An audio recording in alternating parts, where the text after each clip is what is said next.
सोलापूर पुणे महामार्गावर मोडणीम येथे पहाटेच्या सुमारास झालेल्या भीषण अपघातात कार चालकाचा जागीच मृत्यू झाला। लोखंडी कठड्यास जोरदार धडक दिल्यानंतर कारने 3 ते 4 वेळा पलटी मारत रस्त्यालगतच्या खड्ड्यात जाऊन आदळल्याने हा अपघात घडला। ही दुर्घटना पहाटे 1:30च्या सुमारास मोडणीम येथील ओंकार पॅलेस हॉटेलजवळ घडली। रोहित अण्णासाहेब पाटील वय 33 राहणार शेळगी सोलापूर असे मृत चालकाचे नाव आहे। ते क्रेटा कार क्रमांक MH13EX 1297 चालवत होते।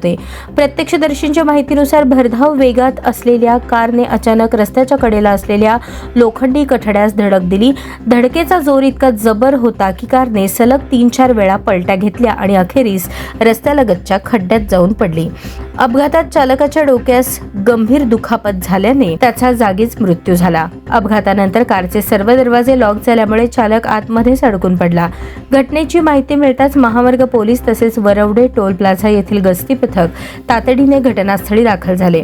बचाव पथकाने कारचे दरवाजे कापून मृतदेह बाहेर काढला। या घटनेमुळे परिसरात काही काळ तणावाचे वातावरण निर्माण झाले होते। महामार्ग पोलिसांकडून पुढील तपास सुरू असून अपघाताचे नेमके कारण शोधले जात आहे।